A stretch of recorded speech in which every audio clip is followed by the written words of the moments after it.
አዲስ አበባ ላይ ሁለት ነገሮችን ነው የምናነሳው። አንደኛው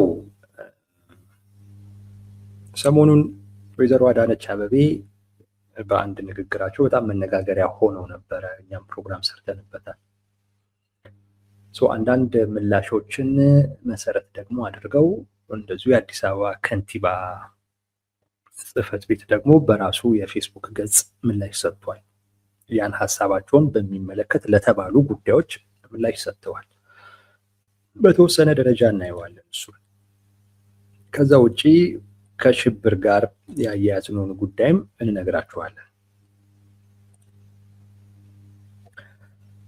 ሰሞኑን ወይዘሮ አዳነች አቤቤ አንድ ንግግር አድርገው ነበረ። ከምገባ ጋር የተያያዘ ነዋሪውን ልንመግብ ነው የሚል አንድ ፕሮግራም አላቸው። ከዛ ጋር በተያያዘ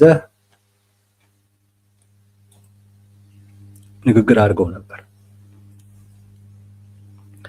እጃችሁን ብቻ ታጥባችሁ መታችሁ መብላት ነው። ምን የሚያስለምን ነገር አለ አሁን ላይ? ለምንድን ነው የምትለምኑት?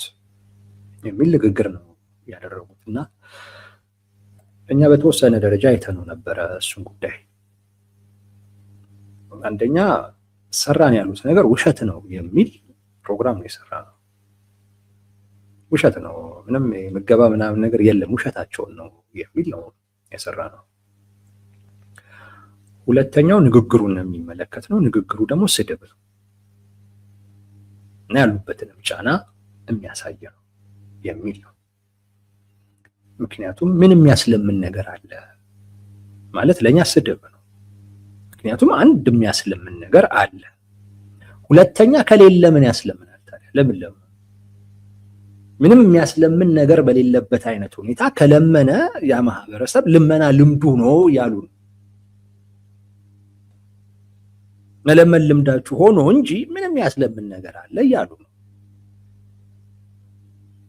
ስድብ ነው። አንድ እንዳልኳችሁ የሚያስለምን ነገር አለ። ሰው ኑሮ ከብዶታል። ሰው ኑሮ ሲከብዶ ይለምናል። ሁለተኛ ነገር የሌለ ከሆነ ደግሞ የሚያስለምን ነገር በሌለበት አይነት ሁኔታ ለምን ትለምናላችሁ ብለህ ከጠየቅ እንደውም ይላሉ እኮ ወይዘሮ አዳነች አቤቤ እኮ ምንም የሚያስለምን ሌላ ነገር ካልሆነ በስተቀር ምንም የሚያስለምን ነገር የለም እኮ ይላሉ። ያን ሌላ ነገር ምንድን ነው? ልምድ መለመን እንደው ባህላችሁ ሆኖ እንደው ልምዳችሁ ሆኖ ነው እንጂ የሚያስለምን ነገር የለም እያሉ ስድብ ነው። ሁለት ጫና ውስጥ መሆናቸውን ያሳያል። ደግሞ ያልንበት ያልሰሩትን ነገር በመስራት የህዝቡን ቀልብ ለመውሰድ እየፈለጉ ነው። ምክንያቱም አሁን ብዙ ጫና ውስጥ ስላሉ የህዝቡን ትኩረትና ቀልብ ወደ እንደዚህ አይነት ነገር መሳብ ካልቻሉ በስተቀር ባለው ጉዳይ ላይ እንደገና ሰው ደግሞ ሌላ አይነት ቅሬታ አስነስቶ ቁጣ አስነስቶ ደግሞ ቢመጣ አደጋ አለው ብሎ ስላሰቡ ከዛ ጫና ራሳቸውን ትንሽ ቀለል እንዲላቸው ለማድረግ ሲሉ ነው ያደረጉት የሚል ትርጉም የሰጠ ነው። እሱን ከሰራን በኋላ ሜየር ኦፊስ ኦፍ አዲስ አበባ አንድ መግለጫ ወጥቷል። አትለምኑ ማለት ነውር አይደለም፣ ይልቅ ነውር የሚሆነው በተቃራኒው ጎዳና ወጥቶ መለመንን ማበረታታት ነው ይላሉ። ኑ አትለምኑ፣ የተዘጋጀውን ተጠቀሙ ማለት ጎዳና ላይ ወጥቶ ከመለመን ጋር በማንኛውም መመዘኛ ሊነጻጸር አይችልም። ልመናን የሚያበረታታ መቼም ከአስተሳሰብ ብቻም ሳይሆን አስተዳደግንም ጭምር ሊገልጽ ካልሆነ በቀር ችን ያዟት። ልመናን የሚያበረታታ መቼም ከአስተሳሰብ ብቻም ሳይሆን አስተዳደግንም ጭምር ሊገልጽ ካልሆነ በቀር ይላሉ። ተመልከቱ። አንደኛ ልመናን ያበረታታ አካል የለም። እኔ ሰምቻለሁ ብዙ በዚህ ጉዳይ ላይ የተሰሩ ፕሮግራሞች። ኢትዮጵያውያን ልመናንም አያበረታቱ፣ ግን አንደርስታንድ ግን ያደርጉታል፣ ግን እንረዳዋለን። ምክንያቱም ድሃ ነው ሀገሩ። ህዝቡ ድሃ ነው። ጥቂቶች ናቸው የዚህን ድሃ ህዝብ ሀብት እየዘረፉ የሚበለጽጉት እንጂ ሰው ድሃ ነው፣ የለውም። ሰው ሲቸግረው ይለምናል። አንደርስታንድ እናደርገዋለን እና ለማኝም አንላቸውም፣ የኔ ቢጤ ነው የምንላቸው። ለምን? አንደርስታንድ ስለምናደርገው ነው። የኔ ቢጤ ብለን ሰብአዊ ክብራቸውን በማይነካ አይነት መልኩ የምንገልጸው በዛ ምክንያት አንደርስታንድ ስለምናደርገው ስለምንረዳው የሀገሩን ሁኔታ ነው እንጂ ልመናንማ እንደውም እንደ ኢትዮጵያ እኮ የሚጠየፍ እኮ የለም። ልመና አንወድም፣ ወዶም ያደርገን ያለ አይመስለኝም። እንደውም የኢትዮጵያ ህዝብ በሌለው ወቅት ሁሉ እኮ ያለው መስሎ ለመታየት እኮ ነው የሚሞክረው። ከቤቱ ይልቅ ለውጭው እኮ ነው የሚኖረው አብዛኛው ህዝባችን። ኢትዮጵያውያንን የሚገልጸው ነገር እኮ እሱ እኮ ነው። ተርቦ በሬውን አርዶ የማይበላ ህዝብ አይደል እንዴ? የሚበላው አቶ ነጭ ጤፍ ውጪ ላይ የሚያሰጣ አይደለም እንዴ የኢትዮጵያ ህዝብ? አለኝ ለማለት አልተቸገርኩም ለማለት ኢትዮጵያ ህዝብ እኮ የሰው አይን እኮ የሚያየው ሲከብደው እኮ ከአቅሙ በላይ እኮ ሲሆን እንጂ በጣም ሸመኛ ነው። በጣም በጣም በጣም ሸመኛ ሊገልጸው የሚችለው ህዝቡን ይሄ ባህሪው ነው። ታይታ ስም መውደዱ ነው። ይሄም ደግሞ እናንተም ጋር ያለ ባህሪ ነው። ብልጽግና ጋር እናንተም ለዛ ነው ቤት ውስጥ መብራት ይጠፋል፣ ውጪ ላይ ግን መብራት ይበራል። ቤት ውስጥ ውሃ የለም፣ ውጪ ላይ ግን ፋውንቴን ይታያል። ይሄ ነው የኢትዮጵያ ባህሪ እኮ። የማንም እኮ አይደለም እኮ፣ አብዛኛው እንደዛ ነው። እና አውሮፓውያን አሜሪካውያን አደነቁን ብለን በጣም የምንደሰት ነን። እነሱ ካደነቁን የኛ ህዝብ ያላደነቀን ስለማያውቅ ነው ብለን የምናስብ ነን። እንግዲህ አሜሪካውያንን አውሮፓውያንን አብልጠን የምናይ የራሳችንን ህዝብ የምንንቅ የስራውን ምርጥነት የስራውን ትክክለኛነት የምንመዝነው በአሜሪካውያን እና በአውሮፓውያን አስተያየት ነው እንጂ በኢትዮጵያውያን አይደለም። ለምን? ህዝባችንን ስለምንንቅ፣ ህዝባችን አያውቅም ብለን ስለምናስብ። መለኪያችን ህዝባችን ቢሆንማ ያጎደልንበት ነገር አለ ወይ መጀመሪያ የነበረብን ከዚህ አይደለም ብለን እንስተካከል ነበር። ግን አንድ ፈረንጅ አንድ የውጭ ዜጋ መጥቶ ጥሩ ነው ካለን 100 ሚሊዮን ህዝብ አረ ይሄ ነገር ልክ አይደለም ቢል ምን ታውቃለህ ነው የሚባለው። ይሄ ነው ብልጽግና። ይሄ ነው ብልጽግና። ደግሞ ይነግሩናል። አውሮፓውያን እያደነቁን እናንተ እንዴት ትታወራላችሁ ይላሉ። ማን ነው የታወረው? መለኪያው ማን ነው? ማን ነው መለኪያው? አውሮፓውያን።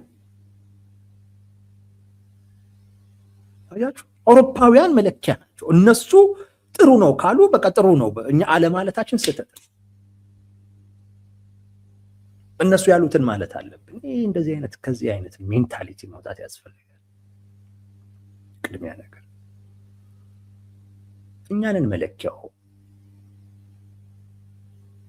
እኛንን መለኪያው የውስጡ ይቅደም። ለምንድን ነው ለታይታ ምን ነው የውስጡን እንዳለ የውስጡን አቁመን የውጭው ላይ ብቻ እናተኩር ማለት ልክም አይደለም። ይሄ ታይታ ኑሮ ነው። ኤኒዌይስ ለምን ለማለት ነው የፈለግነው? ልመና የኢትዮጵያ ህዝብ አበረታታ ያልተባለ ነገር ግን ሰውን ለመስደብ ሲሉ እንደተበረታታ አድርገው ይቆጥራሉ። አብዛኛው ሰው ያለው የለም ውሸት ነው ነው። ሌሎቹ ደግሞ ለምንድን ነው ህዝቡን ጥገኝነት የምናስተምረው? በራሱ መቆም የሚችልበት ስራስ ላይ ለምን አይተኮርም ነው የተባለው።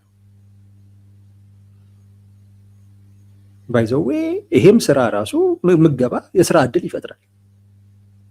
ሁሌም መኖር አለበት በነገራችን ላይ ምገባ። ምክንያቱም ሁሉ ጊዜም ቢሆን ማህበራዊ ፍትህ መስፈን አለበት። ሁሌም እጅ የሚያጥራቸው አካላቶች ይኖራሉ። መጠኑን እየቀነስክ ትሄዳለህ እንጂ ባደክ ቁጥር እጅ አጠር የሆኑ ሰዎች ይኖራሉ።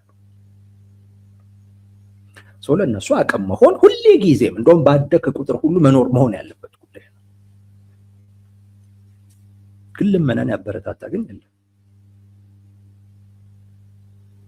አንዳንዱ ደግሞ ምንድነው ምስጋና ለምን ትጠብቁበታላችሁ ነው። በቃ ስራውን ስሩት። ከህዝቡ አይደለም እንደ ገንዘብ ሰብስባችሁ ዞሮ ዞሮ ለህዝቡ ነው እየሰጣችሁት ያላችሁት እና የተለየ አይነት ነገር እንዳደረጋችሁ እንደ ችሮታ ከኪሳችሁ አውጥታችሁ እንደሰጣችሁት አይነት ነገር አትኮፈሱ ነው ያለው። እውነቱን ነው። ይሄ ልመናን ማበረታታት አይደለም። እንደውም ልመናን ማን ያበረታታው ካሉ ወይዘሮ አዳነች አቤቤ አጠገባቸው ያለውን ሰው እዛው ዙሪያ ቢያዩ ጥሩ ይመስለኝ። ልመናን ማን ነው ሲያበረታታ የነበረው የሚለው ዞር ዞር ቢሉ አያጡም እዛው እንጂ አብዛኛው ሰው ልመናን አያበረታታም። ግን ብሎ ሰው ለመተቸት ቀልበስ ወይም አጣሙ የካድሬ ባህሪ ነው። አብዛኛው ካድሬ እንደዚህ ነው። ኬት እንደመጣ አላውቅም። ኢህአዴግን ነው የማውቀው። የኢህአዴግ ካድሬ እንደዚህ ነው። በቃ አንተ ያላልከውን ነገር እንዲህ እያልህ ነው ብሎ ሊተች ይፈልጋሉ። ያልተባለ ነገር ያልተባለ ይሄ ከብሽቀት የመነጨ ንግግር ነው።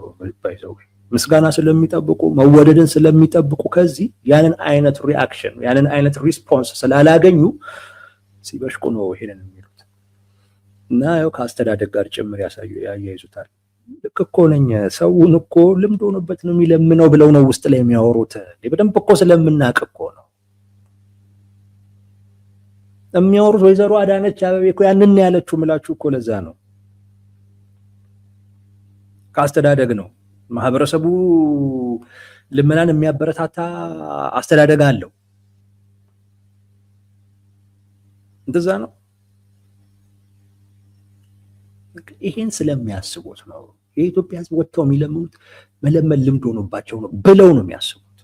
ደግሞ የኢትዮጵያን ሕዝብ ደግሞ አይደለም እውነቴን ነው የምላችሁ የሰሜኑን ሕዝብ ይሄን ደግሞ ስለምናውቅ ነው። ኦሮሞ አይለምንም ነው ኦሮሞ አይለምንም ነው የሚለምነው የሰሜኑ ሕዝብ ልምዱ ነው የሚሉት። መለመን ልምዱ ነው ብለው ነው የሚያስቡት።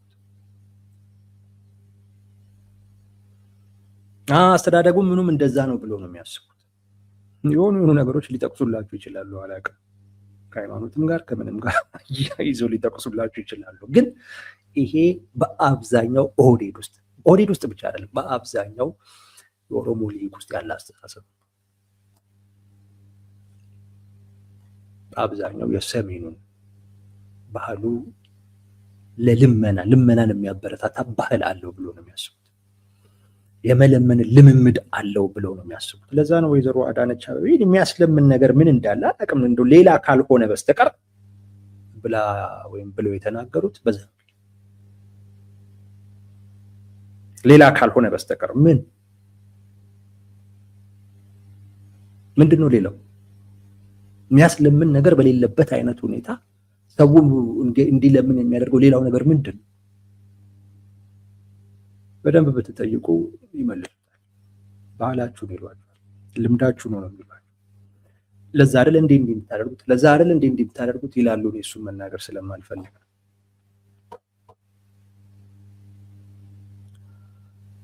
በዚህ በሽቀው ይሄንን ብለው ነበረ። ኤንዌስ መኖሩን ሰምቻለሁ።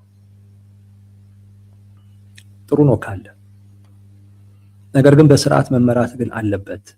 ይሄ ለፖለቲካ ፍጆታ ምናምን ነገር እንደዛ አይደለም መሆን ያለበት። በስርዓት መመራት አለበት። ይሄ እንደገና ችሮታም አይደለም፣ የመንግስት ግዴታው ነው። ማህበራዊ ፍትህን ማረጋገጥ ግዴታው ነው። የሀብት ክፍፍል እኮ አንዱ እኮ ይሄ እኮ ነው። የሀብት ክፍፍል ከሚረጋገጥባቸው መንገዶች ውስጥ አንዱ ይሄ ነው። ጥቂቶች ያድጋሉ፣ የፈለጉትን ኑሮ ይኖር፣ እንዳው እያየ የሚኖርበት ምንም ምክንያት የለም። በሱም ኪሳራ ነው ጥቂቶች እያደጉ ያሉት። ስለዚህ ይሄንንም በተወሰነ ደረጃ መደጎም ማገዝ የመንግስት ግዴታ ነው። በዚህ የተለየ ምስጋና የተለየ መወደድ መጠበቅ አያስፈልግም።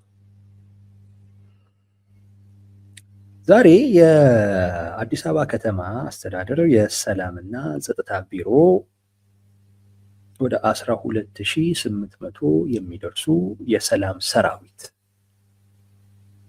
አስመረቀ ብለዋል። ከአዲስ አበባ ፖሊስ ጋር በጋራ በመሆን ሌሎች ባለድርሻ አካላቶችም በጋራ በመሆን ወደ 12800 የሚሆኑ የሰላም ሰራዊት የሚባሉ ማለት 7ኛ ዙር ነው። አሁን ከ200,000 በላይ የሰላም ሰራዊት የሚባል ሰራዊት አዲስ አበባ ውስጥ አለ።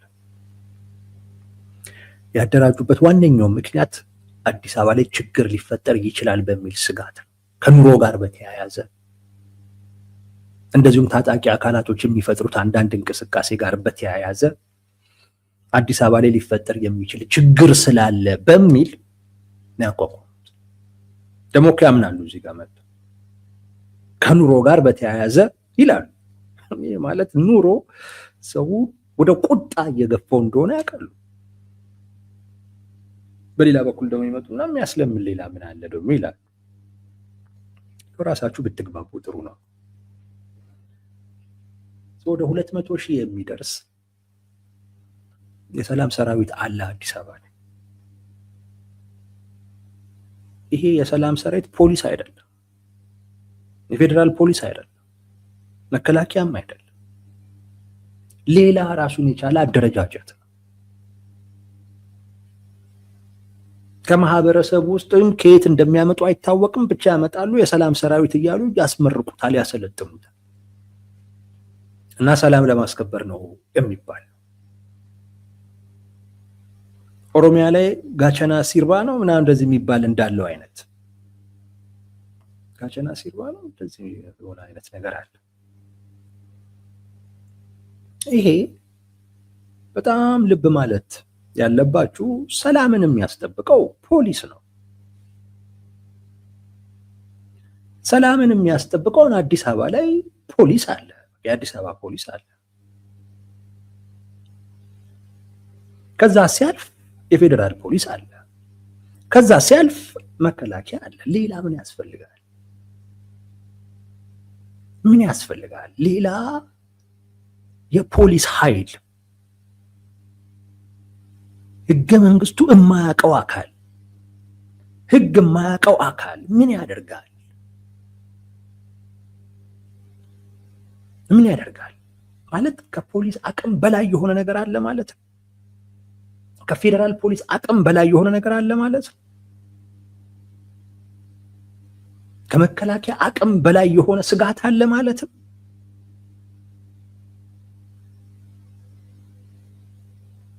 ምንድን ነው? ለምንድን ያስፈለገው ካላችሁ 3 ነገሮችን እነግራችኋለሁ። ፖሊስ አንሶ ከሆነ ፖሊስ መቅጠር ነው። የፌዴራል ፖሊስ አንሶ ከሆነ እሱን መቅጠር ነው። ወደ 200,000 የሚሆን አይዶን ነው ይሄን ያለም ፖሊስ ስለመኖሩ አላውቅም። የሰላም ሰራዊት የሚባል የማይታወቁ ሰዎች በማህበረሰብ ውስጥ ይርመሰመሳሉ። ምን ተልእኮ እንደተሰጣቸው፣ ምን እንደሚያደርጉ፣ በምን አይነት መንገድ ተጠያቂ እንደሚሆኑ፣ ምን ለብሰው እንደሚንቀሳቀሱ አይታወቅም።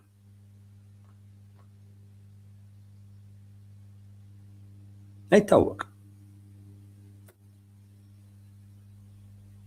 ለምንድን ነው ይሄ ያስፈለገው የሚለው 3 ነገሮች ነው። አንደኛ ብልጽግና መደበኛ የሆነውን መዋቅር አያምንም።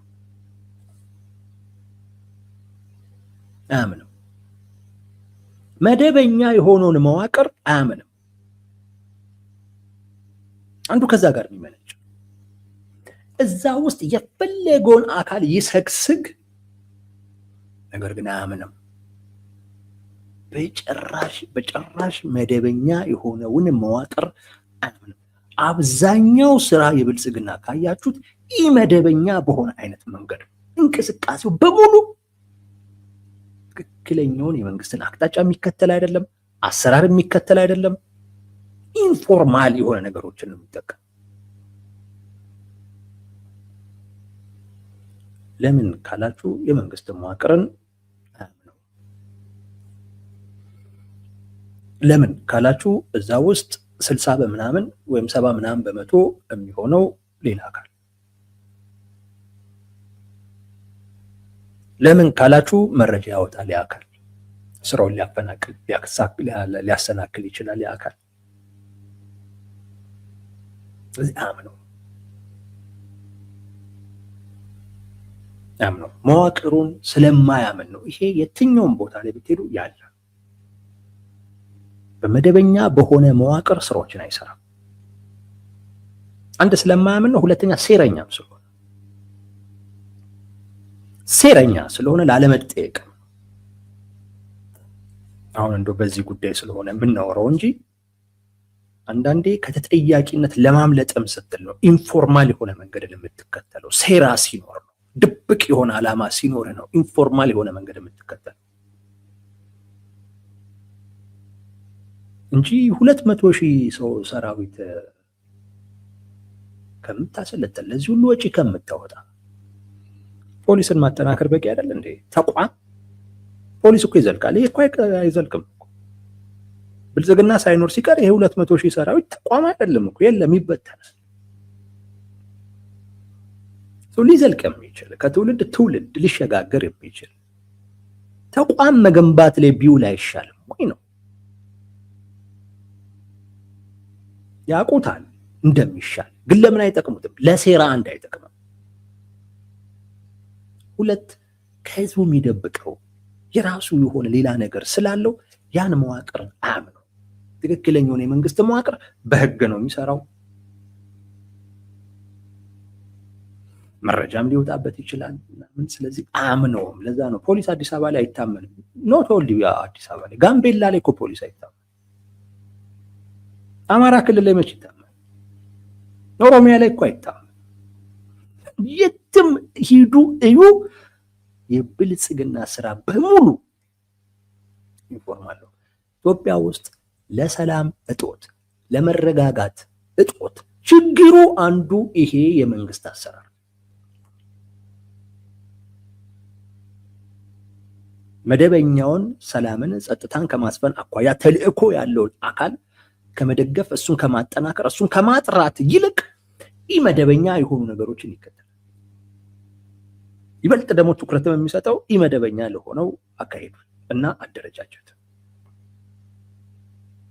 መደበኛ የሆነውን መዋቅር ስለማያምን ነው ብልጽግና አያምንም። አንዱ ከዛ ጋር የተያያዘ ነው። ሁለት ማህበረሰቡን እርስ በርስ ለማናከስ ነው። ማናከስ ነው ያዘው። አሁን እንግዲህ 200,000 የሚባል የሰላም ሰራዊት አለ። አሁን አጠገብህ ያለው ሰው የሰላም ሰራዊት አባል ይሁን አይሁን የምታውቀው ነገር የለም። ጎረቤትህ እንደዛ ይሁን አይሁን የምታውቀው ነገር የለም። ተጠራጥረህ ነው የምትኖረው፣ ተፈራርተህ ነው የምትኖረው። ስለዚህ አንድ አትሆንም። ስለዚህ ቁጣም ካለ ምንም ካለ ውጣት ትኖራለህ። ቤትን ዘግተህ ኧረ እንደው ፈጣሪ የሆነ ነገር አድርግልን ትላለህ እንጂ ከዛ አታል። ምክንያቱም ከጎን ያለው ምን እንደሆነ አታውቅም፣ ማን እንደሆነ አታውቅም። ይሄ ማህበረሰቡን ጥርጣሬ ውስጥ ለመክተት፣ ማህበረሰቡን እርስ በርስ ለማናከስ፣ እርስ በርስ እንዳይተማመን በማድረግ የራስን ስልጣን ማስቀጠል። ሁለተኛው ፍላጎት ይሄ ነው። ብልጽግና ማህበረሰቡን አያምንም። የፈለገ የሚሉት እኮ እንደዛ እኮ ነው። ወይ ውስጥ እኮ ወሬያቸው እኮ ይሄ እኮ ነው። ኧረ ይሄ የሚገባው እኮ አይደለም ነው እኮ የሚሉት። ይሄን አድርገንለት አካባቢውን አጽድተንለት እንዲያርገነው ሽንት ቤት የማይጠቀም ህዝብ ሽንት ቤት እንዲጠቀም አድርገነው ምናምን እማመሰግን ምናምን አይነት ነገር ነው። እና በዚህ ያዳበሩት ጥላቻ አለ። በቃ እኛን ማመሰግነን ይሄ በተለይ የአዲስ አበባ ነዋሪ ኦሮሞ ስለሆነ ነው ብሎ ያስባል ብልጽግናዎች። በእነሱ ቋንቋ ላውራ ብዬ ከዘር ጋር ያያይዙታል። ከልባቸው ነው ይሄን የሚያምኑት። ለፖለቲካ ብሎ እኮ ከልባቸው እና የሆነ ጊዜ እንደሚነሳባቸው ያስባል። የሆነ ጊዜ እንደሚነሳ ያስባሉ። ስለዚህ ማህበረሰቡ እርስ በርስ እንዳይተማመን ማድረግ በቃ ሌላኛው በመደበኛ መዋቅር ዞሮ ዞሮ እዛው መደበኛ መዋቅር ውስጥ እኮ ያለው አካል የማህበረሰቡ አካል ነው። ስለዚህ መረጃ ይሰማል፣ ለማህበረሰቡ ይነግራል፣ አደባባይ ይወጣል። እሱን ስለማያምን ኢመደበኛ በሆነ ከየት እንደሚያመጣቸው በማይታወቁ ሰዎች ነው ስራዎችን መስራት የሚፈልገው። ይሄን ደግሞ ይነግራል። ወደ 200,000 ምናምን እንደዚህ ያለ ደግሞ ይልሃል። ያ ደግሞ ምን ብለህ ትተማመናለህ? ማን ምን እንደሆነ አታውቅም። እና ማህበረሰቡን እርስ በርስ ማናከስ፣ እርስ በርስ እንዲጠራጠር ማድረግ፣ ማን ምንድን ነው ሰውዬ እየተባባለ እንዲኖር። ሌላኛው ሽብር መፍጠር ነው። ሽብር መፍጠር፣ አለመተማመን። አስባችሁታል? ጎረቤትን እየጠረጠርክ መኖር፣ አጠገብ ያለውን አካል እየጠረጠርክ መኖር ምን ያህል ስነ ልቦናዊ ሽብር ውስጥ እንደሚከተል እዛ ውስጥ መክተት፣ ሽብር ውስጥ መክተት። ማን ምን እንደሚያደርግ አታውቅም። አርፈህ ተቀመጥ። አፌን ከፍታለሁ ብትል እንዲያደርጋለሁኝ ብትል ማን ምን እንደሚያደርግ አታውቅም። ፖሊስ ቢሆን በዩኒፎርሙ ትለየዋለህ።